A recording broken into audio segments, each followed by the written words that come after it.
سلام تعنا هبلنا خوراتنا خوران تقطعتنا زي مدب كاب إثيوبيا أرثوذكس توادو بيكسان مراخب حفاش مدب قام قاترنيا زم حلالف سومناوي زعبا أيو مالتي زي زعبانا خايب زعبا أو سومن زي كير زنبرة عبي قبائي مالتي بزعبا نسو ننقاقر إنا مالتي صبو حرا إنجلي زافير نحلي فقد زافير نحي كل نجار ليجبره حدثوا كزارة حدثوا كناجر حدثوا كدمس أي خيل نمو إذا كل نجار زافير توسخوه بس زافير بحد خوينا ويكع زافير كل نجار أب مونغنا أب قوائنا ويكع أبزي التقلالي زافير حق زي بمخان منتي تينا زافير قالنا وعلو قال منت كنا نجاجر زافير يردنا مالتيو سلزي إمباركس إنجلي زي عمل علم زم حلالف زلونا إثيوبيا أرثوذكس توادو بيكسان مرة حفاش مدب قانقوا تجرينيا مدب سرعة بيتكريستيان الجماعتي إمباركس خمسة إلنا زافير حجازي زافير داي زافير كل نجار جواري إلنا زي كم ميازيا إسرائيل شمونتن كسب جنبوت شديشته زكاير زنابرة عبيي جواي نيروماتي إذا جواي خازي انتهى يوماتي كدوس سينودوس يومالتيو سلزي كدوس كنبل كلنا سينودوس كنبل كلنا انتهى مالتنا أيو كنبل كلنا مجمرة كنبل كلنا سينودوس انجدي مجمرة سينودوس زبلالو كدوس زبلالو سلزي بحدا غيرنا كدوس سينودوس كنبل كلنا تاين قبرلنا ماتي تنخلت قالات بحدا انتمرنا لنا مالتيو سلازي خلت تسفلالو قالات زنورو سلازي حدا عينت ترجم يهبانا له مالتيو سلازي سينودوس مالت انتي مالتنا ايو زي ناي مجمريا تي ቋንቋ መወቀሊ ወይ ከዓ ነቲና መጀመሪያ ቋንቋ ዝመጸሉ ቋንቋ ናይ ግሪክ ቃል ከውን ከሎ እንታይ ማለት እዩ ጉባኤ ማለት እዩ አኺባ ማለት እዩ ዋዕላ ማለት እዩ ወይ ድማ ሓብርኻ መጓዓዝ ወይ ከዓ ሓብርኻ መኻድ ማለት እዩ ማለት እዩ እንታይ ማለት ሲኖዶስ ማለት ስለዚህ ሲኖዶስ ክንብክልና ቲ ዝመጸሉ ቃል ካብ ግሪክ ዋላ ዳታ ኾኑ እቲ ትርጉሙ ግን ናባና ናብ ትግርኛ ክንመልሶ ከለና ማለት እዩ እንታይ ማለት ነው እዩ አኺባ ማለት እዩ ጉባኤ ማለት እዩ ያው ጉባኤ ማለት እቲ ግዕዝ ቃል እዩ ማለት እዩ ዋዕላ ማለት እዩ ወይ ድማ ሓብርኻ መጓዓዝ ወይ ከዓ ሓብርኻ መኻድ ማለት እዩ እዚ ሲኖዶስ ክንብከለና ማለት እዩ ቅዱስ ክንብከለና እንታይ ማለት እዩ ፍሉይ ዝተፈለየ ማለት እዩ ጽሩይ ማለት እዩ ስለዚህ ፍሉይ ዝበለ استفلي مالتنا يقدوس كنبر كلنا سلازي بحدا كنتمرو كلنا قدوس سينودوس إنا نسوق علينا ماشي سلازي قدوس سينودوس كنبر كلنا انتي مالتنا فلي زخونه قبائي فلي زخونه وعلا فلي زخونه أخيبا فلي زخونه حبرخا بحدا مقعز مالتنا أيو ماشي سلازي فلي زخونه كل استفلي قدوس مات فلي زخونه مالتيو زي يوماتي سلازي بزي مخنيات انتاي نبلالنا ماتي قدوس سينودوس نبلالنا ماتي قدوس فولي እግዚአብሔር ዘለዎ ጉባኤ ዝተፈለየ ዝተኸበረ ጉባኤ ማለትና እዩ ማለት ስለዚህ ቅዱስ ሲኖዶስ እዚ እዩ ትርጉሙ ማለት ስለዚህ ቅዱስ ሲኖዶስ ኣብ ኦርቶዶክሳዊት ቤተክርስቲያን ዘሎ ዝለዓለ መንፈሳዊን ምምሕዳራውን ዘመሐዳድር ወይ ከዓ ዝፍጽም ማለትና እዩ ስለዚህ እንግዲህ አባላት ቅዱስ ሲኖዶስ ከዓ ከነሪከለና ቲ ላዕለዋይ ብላዕለዋይነት ወይ ከዓ በርዕሰ መንበርነት ዝምራሕ ኮይኑ በፓትርያርክ ይምራሕ ማለት እዩ ቲ በፓትርያርክ ይምርሕሞ ቶም በህይወት ዘለው ሁሉም ሊቃነ ጳጳሳት አጠቃላሊ ዝሓቆፈ እዩ ማለት እዩ ስለዚህ አባል ቅዱስ ሲኖዶስ ንብላለና ዝኾነ ጳጳስ ወይ ከዓ ኣብ ጉባኤ ወይ ኣብ ዝኾነ ነገር ክንብል ከለና ኣውነ እገሌ ናይ ቅዱስ ሲኖዶስ አባል ንብላለና ማለት ስለዚህ ቲ አባላት ቅዱስ ሲኖዶስ ዝንብሎም ቲ አጠቃላሊ ጳጳሳት ዝሓቆፈ እንትኸውን እቲ እቶም ጳጳሳት በሓባር ቅዱስ ሲኖዶስ ናይ ቅዱስ ሲኖዶስ አባላት ይባሃሉ በህይወት ዝነብሩ ሁሉም ሊቃነ ጳጳሳት ኤጲስቆጶሳት አጠቃላሊ ዝሓቆፈ እንታይ ተባሂሉ ይግለጽ ማለት እዩ አባላት ቅዱስ ሲኖዶስ ተባሂሉ ይግለጹ በመን ይምርሑ በቅዱስ ፓትርያርክ بقدوس باتريارك يمرحوا مالتي ويكعرس من بقدوس باتريارك رئيس منبرነት يمرحوا الزخاء بتلي أو إثيوبيا أرثوذكس تواهدو بيتكريستيان ሕገ ቤተክርስቲያን ቃለ አዋዲ አጠቃላሊ ማለት ሕድ ናይ ቅዱስ ሲኖዶስ ስልጣንን ተግባርን ናይ ብፁዕ ወቅዱስ ፓትርያርክ ስልጣንን ተግባርን ናይ ጳጳሳት ስልጣንን ተግባርን ናይ አህጉረ ስብከት አጠቃላሊ መላ አጠቃላሊ ሕገ ቤተክርስቲያን በኸመይ ክትምራሕ ኣለዋ ዝብል ናይ ባዕሉ ዘለዎ ሕገ ቤተክርስቲያን ከምኡ ድማ ቃለ አዋዲ አሎ ማለት እዩ ስለዚህ እዚ ምዃኑ ንርዳእ ኣለና ማለት እዩ ከምኡ ድማ ቀንዲ ስራሑ ወይ ከዓ ሓላፊነቱ ክንርኢ ከለና ናይ ቤተክርስቲያን ዶግማ ንኸይሽርሸር ናይ ቤተክርስቲያን ዶግማ ንኸይፈርስ ናይ ቤተክርስቲያን ዶግማ ንኸይበርስ እንታይ ይገብር ማለት እዩ ይከላኸል ከመይ ገይሩ ይከላኸል ብትምህርቲ ብምሃብ በዕቅበተ እምነት ትምህርቲ ብምሃብ ከምኡ ድማ እዚ ዝነአምነሉ ናይ ቤተክርስቲያን እምነት ዶግማ እዚ እዩ ኢሉ ብምቕማጥ ማለት እዩ አንፈት ብምሕባር ዶግማን ከምኡ ድማ እምነትን መሰረተ እምነትን ከምኡ ድማ ቀኖና ናይ ቤተክርስቲያን ስርዓት ማለትና እዩ ናይ ቤተክርስቲያን ስርዓት ሕገ ቤተክርስቲያን ከምኡ ድማ ናይ ቤተክርስቲያን ናይ ባዕላ ዝኾነ እንታይ ኣለዋ ትውፊት ኣለዋ ስለዚህ እቲ ትውፊታ ካብ ትውልድ ናብ ትውልድ ምእንቲ ንክመሓላለፍ ንክሰጋገር ማለት እዩ ይሕሉ ማለት እዩ ስለዚህ ከምኡ ድማ በዚ ምክንያት ድማ ዝተፈላለዩ ውሳኔታት ዝተፈላለዩ ውሳኔ ዘድልዮም ነገራት ውሳኔ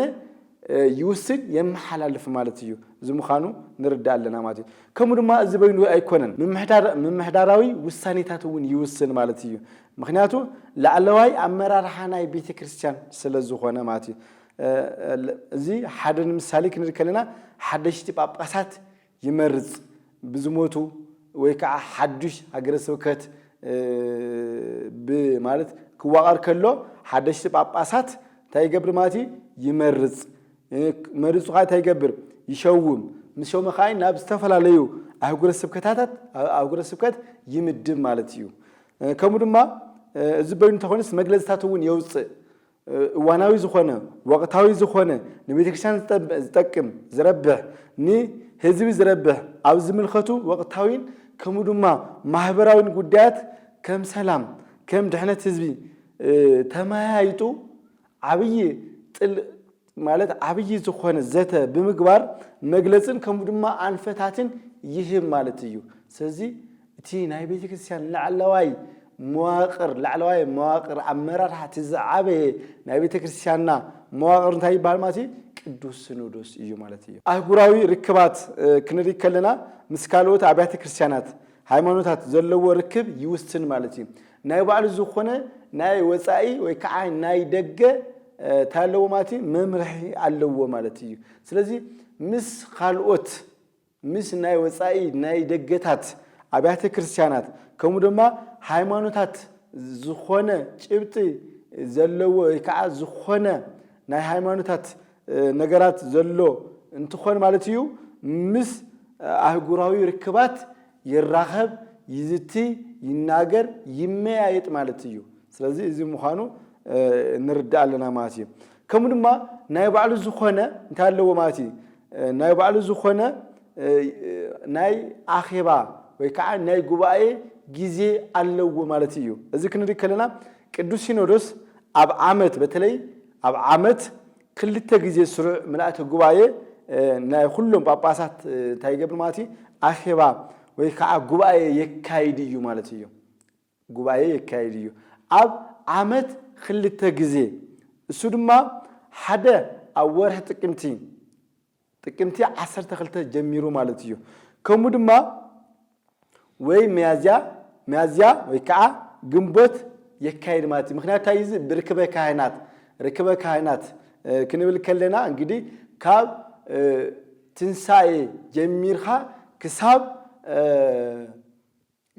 ርክበ ካህናት ዘሎ አስታት 25 መዓልታት ማለት እዩ ድሕሪ 25 መዓልታት ርክበ ካህናት ዝራኸብሉ ካህናት ዝጋነይሉ ካህናት ዝእከውሉ ማለትና እዩ ማለት እዩ ስለዚህ ሓልፉ ሚያዝያ ሓልፉ ግንቦት يجبر يو إزخاي نايتي بحر حساب ناي زي يارجن زي يوردن ناي وعلو زخونة سلزلوه ناي وعلو زخونة حساباوي كامر سلزلوه بقدس ديميتروس بحر حساب سدرسه مالتيو بزي مخنيات حدا جزء مازيا حدا جزء جنبوت مالتي حزي كنري كلنا نايلو معتي انتي اماز تخايدو مالتي اماز تجميرو اب جنبوت 28 يتجميرو مالتي بزي مخنيات ويكع جنبوت خون خليو ويكع مازيا خون خليو سزي ابزي امازيا ويكع جنبوت ابزركم مالتيو تي اخيبا ويكع تي ጉባኤ ይካሄድ እዩ ማለት እዩ ስለዚህ ኣብ ሓደ ዓመት ክልተ ጊዜ ይገብር እዩ ቅዱስ ሲኖዶስ ማለት እዩ በተለይ ኣብ ጥቅምቲ ናይ ዝተፈላለዩ አህጉረ ስብከታት ተወከልቲ ሰንበት ተምሃሮ ተወከልቲ ናይ ምእመናን ተወከልቲ አጠቃላይ ሰበካ ጉባኤ ዝባሃሉ ማለት እዩ ንሕድሕድ ሰበካ ንሕድሕድ እንታይ ማለት እዩ ሕድሕድ ናይ ሃገረ ስብከታት ተወከልቲ ማለት እዩ ይመጹ ናይ ቤተ ክርስቲያን ዘሎ ጽቡቕ ነገር ናይ ቤተ ክርስቲያን ዘሎ ማለት ፈተና ወይ ከዓ ተጻውኦ ዝኾነ ይኹን ነገር ውሳኔ ዘድልዩ አጠቃላይ ካብ መላእ ዓለም ካብ ወጻኢ ካብ ኢትዮጵያ አጠቃላይ ካብ ዝተፈላለዩ ዓለማት አጠቃላይ ወኪሎም ይመጹ ይዘራረቡ ዘተ ይግበር ብዙሕ ነገር ይግበር ሪፖርት ይስማዕ ከም ወዳታ ድማ በዚህ መሰረዚ ተመስሪቱ ቅዱስ ሲኖዶስ ከዓ እንታይ ይገብር ማለት እዩ ናይ ባዕሉ ጉባኤ ይገብር ስለዚህ ውሳኔ ዘድልዮ ውሳኔ ይውስን መግለጽ ዘድልዮ መግለጽ ይህብ ዝስተኻኸል ንኽስተኻኸል ይገብር ማለት እዩ ሓደሽቲ ዝምረጹ ጳጳሳት አልዮም ሓደሽቲ ጳጳሳት ይምረጽ ማለት እዩ ከምኡ ድማ ሓደሽቲ እንታይ ማለት ሓደሽቲ ሃገረ ስብከታት ዝዋቀርሉ እንታልዩ ሓደሽቲ ስብከታት ሃገረ ስብከታት የዋቅር ከምኡ ድማ ይምድም ማለት እዩ ኣብ ጥቅምቲ ጊዜ ማለት እዩ ከምኡ ድማ ኣብ ግንቦት ግን ክንሪ ከለና በተለይ ኣብ ግንቦት ክንሪ ከለና ጳጳሳት በይኖም ወይ ከዓ ጳጳሳት ናይ ጳጳሳት ብሕቲ ማለት እዩ እንግዲህ ክሳብ ጥቅምቲ ዘሎ አጠቃላይ ዘሎ ስራሕቲ ዘሎ ነገራት አጠቃላይ ተአኪቡ እቲ ጉባኤ ተገይሩ ማለት እዩ ብጣዕሚ ብጥልቀት ዘተ ተገይሩሉ እዚ ክግበር ኣለዎ እዚ ክኸውን ኣለዎ ተባሂሉ ሕዝውን በጀታት ከምኡ ድማ ኣብ ጥቅምቲ ዝነበሩ ናይ ጳጳሳት ዘይተሾሙሎም ጳጳሳት ምንት ክሽዮሙሎም ዝምደብ ታልዩ ምንት ክምደብ ከምኡ ድማ ብዛዕባ ሰላም ሃገርና ብዛዕባ ሰላም ዓለምና ብዛዕባ ሰላም ቤተክርስቲያንና ከምኡ ድማ በጀት ዝተፈላለዩ ነገራት አጠቃላይ ሕዝውን አምታይ ማለት ኣብ ናይ ግንቦት ወይ ከዓ ናይ ሚያዝያ ቅዱስ ሲኖዶስ ይውስን ማለት እዩ ነገር ግን ህጹጽ አኼባ ኣብ ዝኾነሉ ጊዜ ማለት እዩ ማለት እዋናዊ ዝኾነ ነገር እንታልዩ ግን ህጹጽ አኼባ ጊዜ ቦታ ምናምን ገለ ዘይሐለወ ወዲያውን እንታይ ይገብር ማለት እዩ ህጹጽ አኼባ ይጽውዕ ወዲያውን ከዓ ይእከብ ከምኡ ድማ በቲ ዘሎ አርእስቲ ይመያየጥ ይዝቲ ከምኡ ድማ ውሳኔ ይህብ ማለት እዩ ውሳኔ ይህብ ነገር ግን ኣብዚ ክንሪ ከለና ናይ ባዕሉ ዝኾነ እንታይ ኣለዎ ማለት እዩ ቋሚ ሲኖዶስ ኣሎ ማለት እዩ ቋሚ ሲኖዶስ ክንብል ከለና እንግዲህ እዞም ኩሎም ጳጳሳት ናብ ወጻኢ ዝኸዳሉ ናብ ጠረፍ ዝኸዳሉ ናብ ብዙሓት አካባቢታት ዝኸዱ ስለዝኾነ ኣብ በአቅራቢያ ኮይኖም ወይ ከዓ በቲ መደብ ተኸፋፊሎም ማለት እዩ ናይ ባዕሎም ዝኾነ ቋሚ ሲኖዶስ ዝበሃል በቢሰለስተ ወርሑ ዝለዋወጥ ናይ ዓመት ኣለዎ ማለት እዩ ስለዚህ በዚህ ምክንያት ከዓ ናይ ቤተክርስቲያንና አጠቃላይ ዋናዊ ይኹን ዝተፈላለዩ ነገራት ዘድልዩ ነገራት እቶም ቋሚ ሲኖዶስ እናረዩ ውሳኔ ይህቡ ውሳኔ ይገብሩ ማለት እዩ እቲ ታይስም ክኸውን ከሎ ማለት እዩ ነገር ግን አጻዳፊ ዝኾነ ዋናዊ ዝኾነ ነገር እንታልዩ ግን ንኹሎም ምንት ክከው ምልአተ ጉባኤ ምንት ክግበር ማለት እዩ ህጹጽ አኼባ ህጹጽ ናይ ቅዱስ ሲኖዶስ ጻውዒት ይግበርሞ ከምኡ ድማ ታይ ይግበር ማለት እዩ እቲ አኼባ ተገይሩ ዝውሰን ምንት ክውሰን ይግበር ማለት እዩ ስለዚህ أبزي منايلوم عامت خلته شحن 18 عامة مرت أبزت جبرة ناي قدوس سينودوس جوائي مالتيو كمازيا 18 كسب جنبوش دشته خلته شحن 18 ناستات شوعات معلتات قدوس سينودوس يميايت قدوس سينودوس يزاته نيرو يوماتي بزيم خنات قاي بز تزاتيلو خناتات سفلاليو والسانيتات سفلاليو نجارات وسشينو الله مالتي بزيم خنيات كندي كلنا توم كندي كندي كلنا بزعبا سلامن حدنتين بيت كريستيان بزعبا حدنت بيت كريستيان تاغيرو الله مالتيو بليكان باباسات زمرح كوميتي اواقرو يركب مالتيو كمودما بزعبا تنكند حدا بزعبا سلام بيت كريستيان كمودما بزعبا شوعاي هاغراوي مرصا كمودما بزعبا غداي هاغر سبكت ارسي بزعبا غداي حتمتن دنبتاتن بيت كريستيان بزعبا واننت مصحفتي بزعبا مدبا ليقان باباسات اغور سبكتن كمودما بزعبا سرحتي لمعاتن تكنولوجين كمودما بزعبا تمرتي او وصاي ወይ ከዓብ ደገ ማለትዩ كمودما بزعبا ጸሎተ ምህላ ንሰላም ናጠቃላሊ ሰላም ዓለም ማለትዩ كمودما بزعبا መሰል ዜጋታት او وصاي بزعبا زياتهم تقليل بزبله እንታይ ገይሩ አለማቲ አብዚ አብናይ ሎሚ ጉባኤው ዘትዩ كمودما ውሳኔ ዝዋውሃ ውሳኔ ወሲኑ አሎ ማለት እዩ አቀድምና ስለዚህ ክንሪከለና بزعባ ዚኦም ዝተፈላልዩ ሚይታት بزعባ ዚኦም ዝተፈላልዩ ጥልቀት በዘለው ዘተ ተገይሩ ማለት እዩ መግለጺ ወጽኡ እዩ ማለት እዩ ስለዚህ ክንሪከለና በተለይ አቦታት ቅዱሳን በፍትሒ መንፈሳዊ በጉባኤ አዲያም ዘአንጾኪያ ወይኩን ሲኖዶስ ዘጳጳሳት ክሌተ ግዚያተ በበአመት ኢሎም ወሲኑ የምቶም አቦታት ማለት እዩ በአንጾኪያ በጉባኤ አዲያም ማለት እዩ ስለዚህ ናይ ቅዱስ ሲኖዶስ በበአመቱ ክልተ ጊዜ ከውናለዎ ኢሎም ማለት ስለዚህ በዚህ ምክንያት እንግዲህ አቀድና ከምትዘራው ነው ክልተ ጊዜ ጉባኤ ተካሂዱ እዩ ማለት እዩ ጉባኤ ተካሂዱ ስለዚህ በዚህ ምክንያት በተለይ በዚህ ምክንያት ቲምልአተ ጉባኤ ማለት እዩ بزعባ ሰላም ሀገር بزعባ حድነት ቤተክርስቲያን بزعባ ደህንነት ክብርን ኩሉ ወዲ ሰብን ዘትዩ እዩ ማለት ስለዚህ በዚህ ምክንያት በሐፈሻ እዋናዊ ጉዳያት በዝምልከት ሰፍሕ ዘተ በመካድ ንዘመኑ ዝምጥኑ ውሳኔታት ታገይሩ ማለት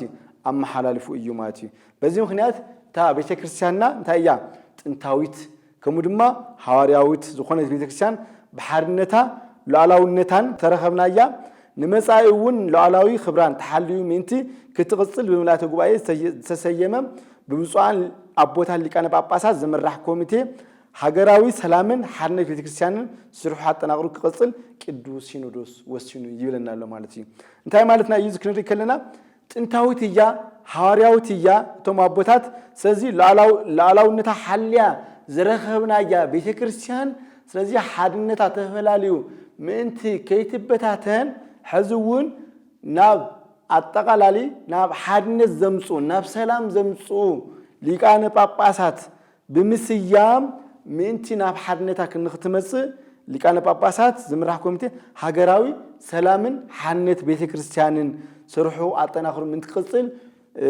ኮሚቴ አዋቂሩ እዩ ይብለናል ማለት ምክንያት ታዩ ጥንታዊትያ ሐዋርያዊትያ ሉዓላውነታ ሐልያ ዝነበረት ቤተክርስቲያን እያ ስለዚህ በዚህ ምክንያት ድማ ንመጻኢ ምንቲ ሕዝውን ጥንታዊነታ ሐድነታ ከሙድማ ሉዓላውነታ ሐልያ ምንቲ ክትቅጽል ማለት እዩ እዚ ዘሎ ዝተፈላልዩ ጎንጽታት ዝተፈላልዩ ጸገማት ዘሎ አጠቃላሊ አብ ሀገርና ማለት እዩ ምንቲ ንኽፈትሑ ሊቃነ ጳጳሳት በሊቃነ ጳጳሳት ናይ ሊቃነ ጳጳሳት ኮሚቴ ተሰይሟል ይብላል ማለት ስለዚህ ምንቲ እዚ ድማ ቅዱስ ሲኖዶስ ወሲኑ ይብለናል ማለት እዩ ከምድማት መበል ኸላይ ክንርከለና ሸውዓይ ሀገራዊ መረጻ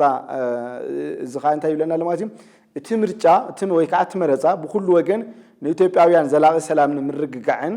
ዘምጽእ ኮይኑ ክዛዘም ቅዱስ ሲኖዶስ በአጽንዖት የገንዝብ ማለት እዩ ማለት ሁከት ዘይውሉ አገርገር ዘይውሉ በሰላም ተጀምሩ በሰላም ምንቲ ንኹድ በአጽንዖት የገንዝብ ኢሉ ማለት እዩ كمرما بصو أونا إلسا نهاجر سبكت أرسي بلك بسنا بقوام منت كمرحو نهزبي كسانا نعو يبصح زلو صقم مسقوامي سينودوس بصو أنك أنا بس زمرح كوميتي سلامن بمخان مزمل كتو أكل منجستي بمزر الراب زلاغ فتح كناديو ملاتو قوايك قدس سينودوس وسينو يولنا له مالتي سلازي بصو أوني إلسا مجمرا ناي سومال كلل هاجر سبكت لك باباس يوم نيرو مالتي أرسي بزنابر خونتات مالتيو دربهم بجزياون دربهم نخسرحك مالت قوامي قدس شنودس وسنين يرو مالتي بزيهم هنا تقع حزقين بسرع مالتيو سرحهم جميرهم أوزلوا قلولا أوزلوا صقامات هتقالالي مس منقسي لزم ناقورو كمرما مس ناي سلام كوميتي زلوا ناي قدس شنودس كمرما مس قوامي قدوس ሲኖዶስ እናተነጋገሩ እናተማያየጡ እንግዲህ ነቲ ማህበረሰብ ነቲ ህዝቢ ነቲ ምእመን ከሙድማ ነቲ ቤተክርስቲያን ምንቲ ጽቡቅ ምንቲ ሰላም ከውን ናይ ባዕሎም እጃም ምንት ኮፊዩ ፍታህ ምንት ክረክቡ ተወሲኑ እዩ ማለት እዩ ከሙድማ እንግዲህ ካብጥንት ጀምሩ ቅዱስ ሲኖዶስ ብዝብል አርስቲ እናተዳሎ ዝሕተም ዝነበረ ታሪኻዊ መጽሔት ነይሩ እዩ ማለት እዩ ነገር ግን ቀኖናዊ ውሳኔታት ቅዱስ ሲኖዶስ በመሕቋፍ በፈጻሚነት ቤት ጽሕፈት ቅዱስ ሲኖዶስ ሕትመቱ አጠናክሩ ቅጽል ቅዱስ ሲኖዶስ ወሲኑ እዩ ማለት እዩ ዝኾነ ጊዜ ነይሩ ማለት እዩ ስለዚህ እቲ ታሪኻዊ ስለዝኾነ እቲ ቅዱስ ሲኖዶስ ዝብል መጽሔት ስለዝነበረ እቲ ቅዱስ ሲኖዶስ ዝብል መጽሔት ዝተፈላለዩ ዛዕባታት ዝተፈላለዩ እዋናዊ ዝኾኑ አጠቃላሊ ቅዱስ ሲኖዶስ ዘሎ አጠቃላሊ በፈጻሚነቱ በመሕቋፍ ማለት እዩ ተጠናክሩ ቅጽልን كحتمن قدوس ሲኖዶስ ወሲኑ እዩ ማለት እዩ ከሙ ድማ ደምታትን መምርሕታትን ቤተክርስቲያን መርምሩ ምጽዳቅ ላዕላዊ ስልጣን ቅዱስ ሲኖዶስ በመሆኑ ደምታትን መምርሕታትን መርሚሩ ምንት ክጸድቅ ናይ ቅዱስ ሲኖዶስ ስልጣን ስለዝኾነ ሓደ ደምቢ መፈጸሚ ሐዋርያው ተልእኮ ስብከተ ወንጌል ባቦ ወንበርነት ብፁዕ አቡነ ማርቆስ ናይ ስብከተ ወንጌል እንታይ ማለት ደምቢ መምርሒ ምንቲ ንኽወጽእ ማለት እዩ ሓደ ሰባኪ ከመይ ክኸውን ኣለዎ ሓደ አህጉረ ስብከት ምንቲ አጠቃላሊ እቲ ስብከተ ወንጌል ናብ መላእ ዓለም ናብ መላእ አጠቃላሊ ምንቲ ንኽሰራጨው ወይ ከዓ ምንቲ ንኽባጻሕ ማለት እዩ ስለዚ ደምቢ መምርሒ አድላይ ስለዝኾነ እንታይ ገይሩ ኣሎ ማለት እዩ ባቦ ወንበር ብፁዕ አቡነ ማርቆስ ከምኡ ድማ መመሓዳደሪ ደንብ ሕብረት ሓድነት ገዳማት ናይ ኢትዮጵያ ናይ ሓድነት ሕብረት ገዳማት ማለት እዩ ብብፁዕ አቡነ ቀለምንጦስ ቀለምንጦስን ብፁዕ አቡነ ማርቆስን ኣብ ዘለውሉ ብድጋሚ ንክረአ ማለት እዩ ከምኡ ድማ ካልኦት ንውሳኔ ዝቐረቡ ደንብታት ድማ ካልኦት ድማ ዝቐረቡ ንውሳኔታት ድማ ብሊቃውንቲ ጉባኤ ከምኡ ድማ ብናይ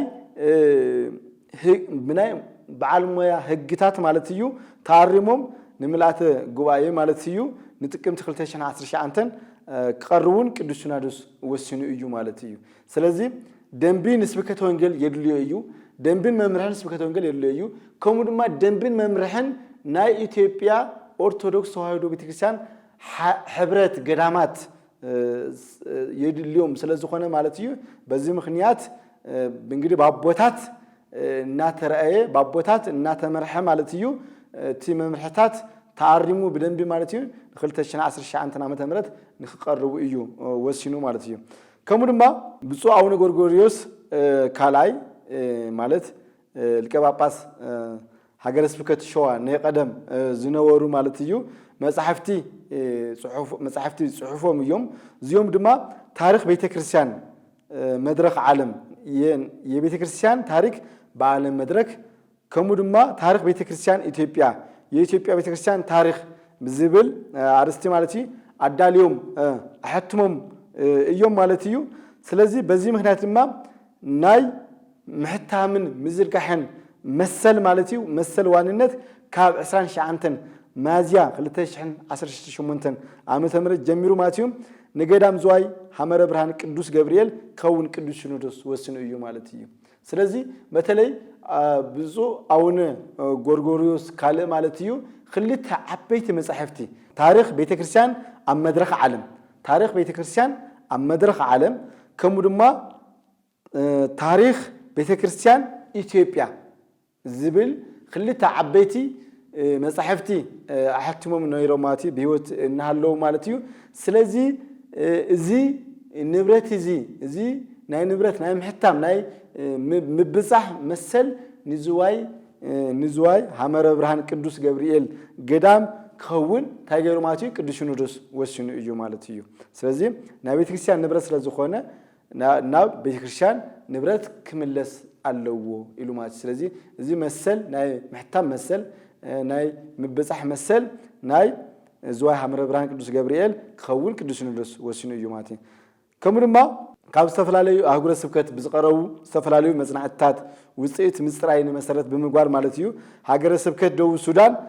ምስ ሃገረ ስብከት ምብራቅ ኣፍሪካ ተደሪቡ ማለት እዩ ብውጹእ ኣቡነ ማቴዎስ ሊቀ ጳጳስ ማለት እዩ ንኽምራሕ ሕዝቡን ቅዱስ ሲኖዶስ ወሲኑ እዩ ማለት እዩ ከምኡ ድማ ብፁዕ ኣቡነ ሩፋኤል ሊቀ ጳጳስ ንሃገረ ስብከት ጋምቤላን ቤንሻንጉልን ጉሙዝን ጥራይ ንኽመርሑውን ሕዝቡን ቅዱስ ሲኖዶስ ወሲኑ እዩ ማለት እዩ ብፁዕ ኣቡነ እስጢፋኖስ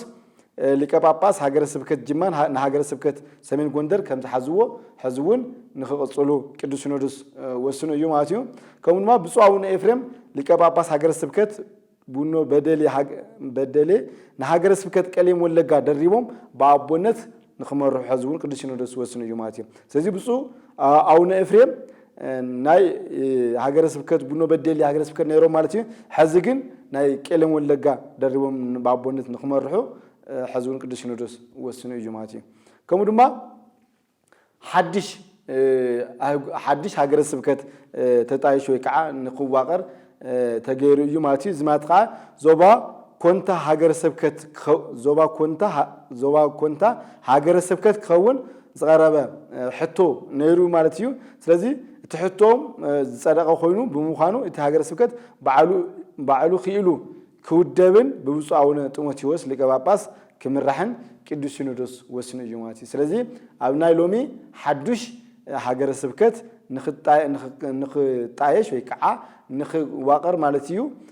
ተፈቂዱ እዩ ማለት እዩ ሕቶ ነይሩ እዩ ማለት እዩ እዚ ከዓ ዞባ ኮንታ ሃገረ ስብከት ተባሂሉ ይጽዋዕ ማለት እዩ ከምኡ ድማ ናይ ልምዓት ተግባራት መንበረ ፓትርያርክ ጠቅላይ ቤተ ክህነት እቲ ምልኣተ ጉባኤ ብላዕለዋይ ደረጃ ብምናቕን ብፁዕ ኣቡነ ሳዊሮስ እቶም ስራሕ ዋና መካየዲ ማለት እዩ ካብ ዝመፅሉ ግዜ ጀሚሩ እቲ ግቢ ማለት እዩ እቲ ኣጠቃላሊ ዘሎ ኩሉ ኣጠቃላሊ ዘሎ እንታይ ዝተፈላለዩ እንታይ ገይሮም ማለት እዩ ዝተፈላለዩ ጽቡቕ ስራሕቲ ንኽስራሕ ገይሮም እዩ ማለት እዩ በዚ ምክንያት ከዓ ሓደ ቀዳሞት ሰነዳት ቤተክርስቲያን ብዲጂታል ቴክኖሎጂ ክውደውን ዝተገበረሉ ሜላ ኣጠናኽሩ ክቅጽል ማለት እዩ ሕዚ ናይ ቤተክርስቲያን ሰነዳት ካብ ቀደም ጀሚሩ ክሳብ ሕዚ ነገር ግን ናብ ዘመናዊ ዲጂታል ናብ ዘመናዊ ተገይሮም ማለት እዩ ሓደ ንተመራማራይ ንዝመራመር ንዘጽንዕ ሰብ ምንቲ ክጠቅሙ ከምኡ ድማ ታሪኽ ምንቲ ክኾኑ ከምኡ ድማ እቶም ወረቃቅቲ እቶም ገለ ስለ ዝበላሸው ግን ብዲጂታል ክኾኑ ከሎ ግን ዘመን ዝሳገር ታሪኽ ምንቲ ክኸውን ገይሮም እዮም ማለት እዩ ስለዚ ከምኡ ድማ ካብ 1970 ዓመተ ምህረት ጀሚሩ ማለት እዩ ኣብ መኽዘን ተኣኪቦም ዝጸንሑ ዝተፈላለዩ መጻሕፍቲ ማለት እዩ እቶም መጻሕፍቲ ካብ መኻዝን ማለት እዩ ወፂኦም ናብ ዝተፈላለዩ ሃገረ ስብከታት ንኽባጽሑ ከምኡ ድማ ዝሽየጡ ደሞ ንኽሽየጡ ተገይሩ እዩ ማለት እዩ እንግዲህ ካብ 1970 ዓመተ ምህረት ጀሚሮም ዝነበሩ መጻሕፍቲ ማለት እዩ ከምኡ ድማ ቅዱስ ቤተክርስቲያን ተጠቃሚነት ኢንፎርሜሽን ኮሚኒኬሽን ቴክኖሎጂ ኣጠናኽራ ክትቅጽለሉ ማለት እዩ ስለዚ ምስ ቤተክርስቲያን ዘይጋጮ ምስ ቤተክርስቲያን ሓብሩ ዝኸይድ ናይ ኢንፎርሜሽን ኮሚኒኬሽን ቴክኖሎጂ ማለት እዩ ናይ ዘመናዊ ቴክኖሎጂ ማለት እዩ ኣብ ኩሉ መዋቕር ቤተክርስቲያን በብደረጃኡ ተጠናኽሩ ንኽቅጽል ሕዝቡን ቅዱስ ሲኖዶስ ወሲኑ እዩ ማለት እዩ ከምኡ ድማ ኣብ ትሕቲ መንበረ ፓትርያርክ ላዕለዋይ ቤተ ክህነት ዝተጀመሩ ህንጻታት ኣለዉ ከምኡ ድማ ሓደሽቲ ኣለዉ ከምኡ ድማ ዝነበሩ ኣለዉ እቶም ዝነበሩ ቶሎ እንታይ ክኾን ማለት እዩ ቶሎ ንኽውድኡ ማለት እዩ ቶም ሓደሽቲ እውን ሕዝውን ቶሎ ምንቲ በቲ ዘተሓዘሎም ሰሌዳ ወይ ከዓ ግዜ መርሃ ግብሪ ማለት እዩ ተዛዚሞም አገልግሎት ምንት ክህቡ ኩሎም አህጉረ ስብከታት ነዞም አጠቃላሊ አስተዋጽኦ ከምኡ ድማ ምትሕባር ኩሉ ናይ ባዕሉ እጃሙ ንኸወፊ ሕዝውን ቅዱስ ሲኖዶስ በአጽንኦት አገንዝቡ እዩ ማለት እዩ ከምኡ ድማ ኣብዚ ናይ ሎሚ ጉባኤ ማለት እዩ ኣብ ሰሜን አሜሪካ ሃገረ ስብከት ሰሜን ካሊፎርኒያ ኔቫዳን አሪዞናን ዝርከብ ገዳም አሎ ማለት እዩ ሆተ ሰማይ መጥምቀ መለኮት ቅዱስ ዮሐንስን ቅዱስ አርሴማን ናይ መንፈሳዊ ኮሌጅ ሕቶ ነይርዎም እዩ ማለት እዩ ከምኡ ድማ ናይ አብነት ትምህርቲ ከምኡ ድማ ናይ አብነት ትምህርቲ በስርዓ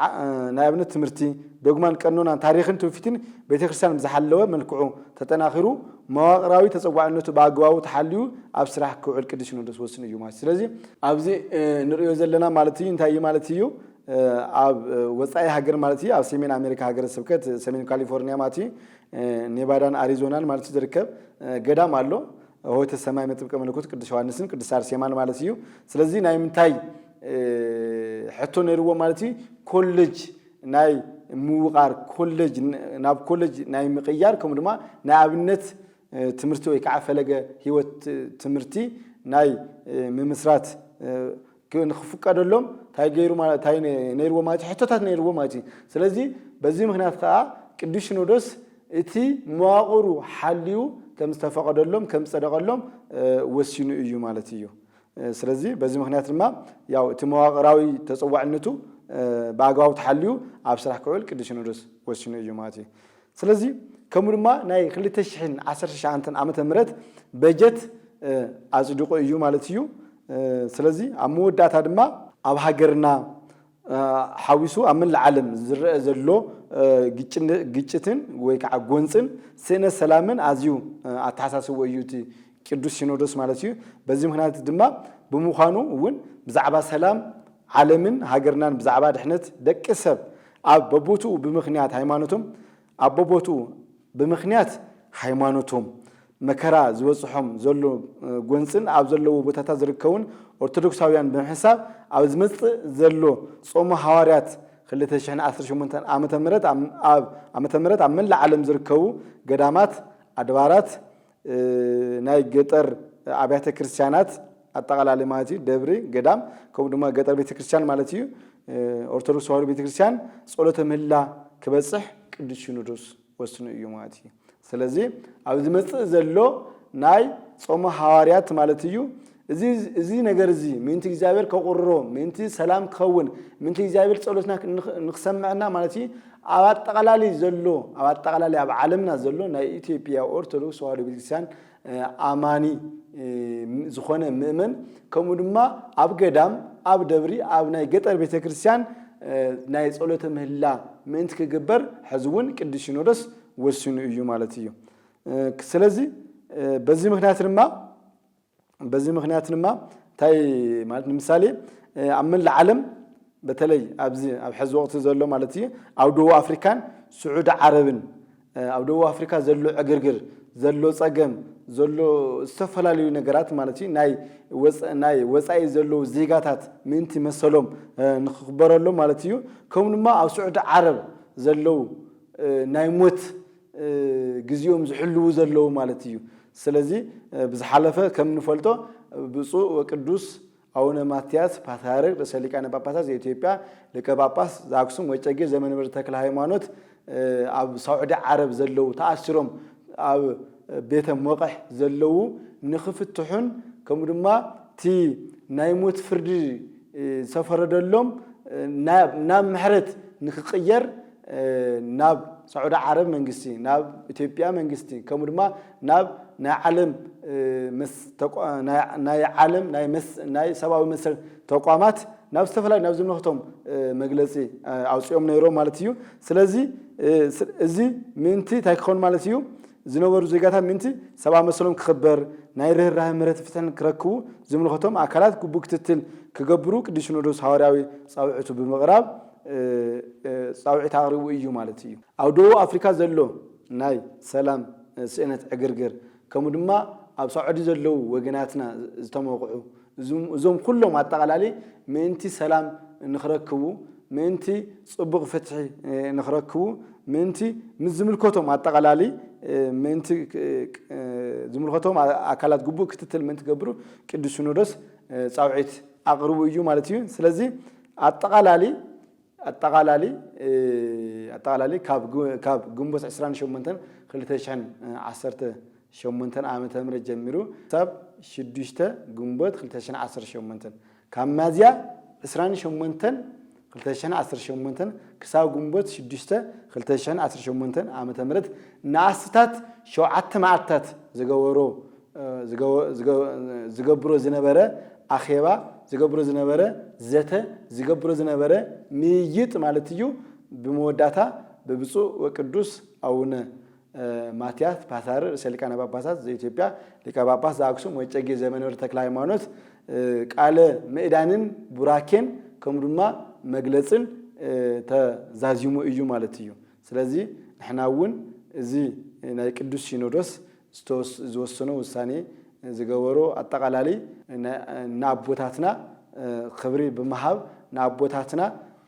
ዝወሰኑ ውሳኔታት ዝገበሩ ኣጠቃላሊ ብሙሉእ ኣጠቃላሊ በቢ እጃምና ክንወፍዮ ዝግበአና ነገር ናይ ባዕልና እጃምና ክንወፊ ከም ዘለና ቅዱስ ቤተክርስቲያን ተተሓሳስባላ ማለት እዩ። እዚ ትከታተልዎ ዝነበርኩም ናይ ኢትዮጵያ ኦርቶዶክስ ተዋህዶ ቤተክርስቲያን መራኸቢ ሓፋሽ መደብ ቋንቋ ትግርኛ ዝመሓላለፍ ዝነበረ ኣብዚ ዛዚምና ኣለና ማለት እዩ። ወስብሐት ለእግዚአብሔር ወለወላዲቱ ድንግል ወለመስቀሉ ክቡር አሜን።